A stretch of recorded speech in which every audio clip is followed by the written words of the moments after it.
Hey everybody, in today's video I'm going to teach you how to take a very simple stencil and a bunch of different tools that you already have to create a super realistic, natural looking portrait of some beach rocks. So I am using the Hero Hues Reactive Root Beer ink to do a little bit of stencil printing to start with. This is going to give me a sort of distressed background to build the rest of the stone texture on. And what you do is you put ink all over the back of the stencil and then you mist it with water, which I'll do off to the side so I don't splatter my cardstock. Get that as wet as you want it to be. Flip it over and do a print on top of your card panel. Now, this is never perfect, so don't expect it to be perfect. Depends on how much water you put on there, etc. But it gives you a very organic background for you to work on the rest of the stones and pebbles with. And I love it so much.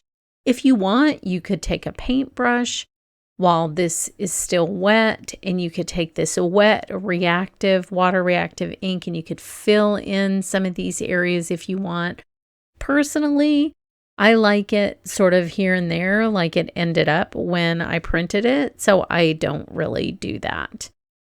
So you'll want to clean your stencil. The best way to do this is with rubbing alcohol because it dries the stencil instantly. If you put water on a stencil to clean it and then you're moving on to another step, you can actually have some residual water that will impact your design during the next phase, which you'll understand in just a second.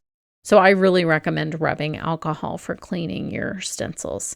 So I am going to heat dry this. You'll want this to be completely dry for the next step.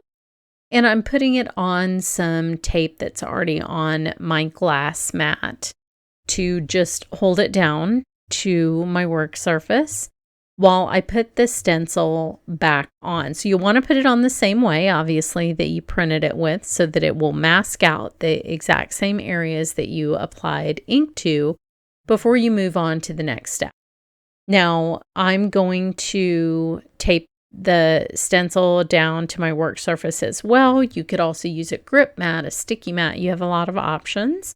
I'm choosing tape today, but this is totally up to you. And I want to tell you the inspiration for this project is an artist that I fell in love with when I lived for a summer after college in Maine, who did these incredibly realistic watercolors of the stones on the beach in Maine. And so this is an ode to that artist, and I did the best I could. I hope you like it. The first step is to ink blend very softly some granite ink all over all of the stones and pebbles. This is intended to be a light base layer that is going to distinguish the stones and pebbles from the area that I stencil printed with and give me a base to build on for texture. Now you can add texture a couple different ways. This is a flat stencil brush. You can take that and tap it onto the stones if you'd like. I do find that this is a little bit more time consuming than what I'm going to show you next. So what I will do is now give the stones some dimension by using a smaller brush and a wet cement ink to go around mostly the bottom portion of these stones. You're going to see when I lift the stencil off, like the method to my madness here. But it makes a big difference if you shade one side of the stones instead of all of them. So just stick with me. I promise you're really going to love this result. Now I'm going to take a little bit of cornflower ink, and this is because the stones on the beach in Maine that have been polished kind of smooth have not just like the striations and the little dots that you're going to see, but they also have like this blue-gray tint to them that I just love.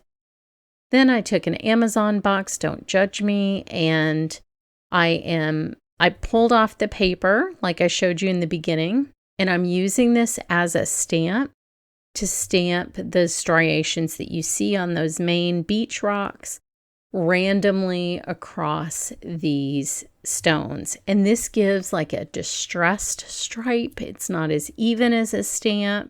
It has the texture of the cardboard, and it's just a tool that I love to have around in my stamp room. So now I'm taking the smallest Hero Arts brush, and I am doing some more kind of targeted blending around the edges of these stones to add a darker color and just a little bit more of that dimension. So this will give you even a more kind of 3D look when we're done that I think you'll really like. And then I'm going to finish with some fun texture effects after I've done this. But if you really pay attention to each stone with these little blending brushes, I think you're going to like the result a lot.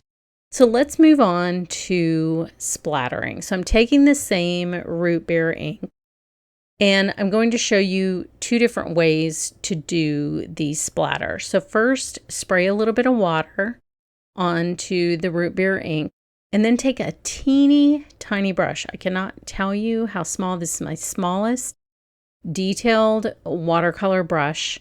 And the smaller your brush, the smaller the little splatters will be. So this is giving me a very fine, very dark splatter over these rocks, and it looks super realistic. It looks just like these beach rocks look. But you can see that how tiny these little dots are that are going onto my rocks. So small brush, small dots. So once you have that the way you like it, we will actually switch to a larger brush, which will give us larger, more diffuse dots for the next layer. And they'll sort of move into the background from these tiny sort of distinct dots that I've gotten with the root beer. And it's just such a nice contrast, and it looks so organic in the end that I think you'll really like it. So smush down some granite ink. If you want to do wet cement too, that's fine. I ended up just using the granite, and spray some water on it. You can barely see the granite ink because it's so pale, but then take your larger brush. So a larger brush will give larger dots, and splatter this all on top of what you've already done. And it's going to give you like a very watercolor effect in the background.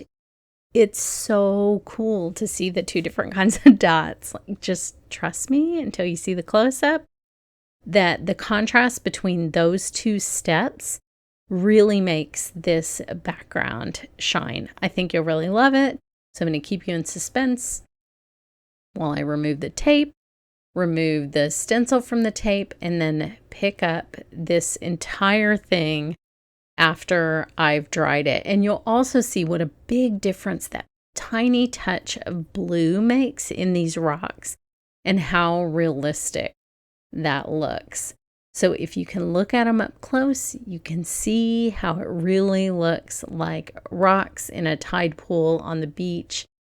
And from a very simple stencil to a very organic looking finished card, I think it's pretty hard to beat. And I had a lot of fun creating this. So head over to the blog for more information, and thanks so much for watching.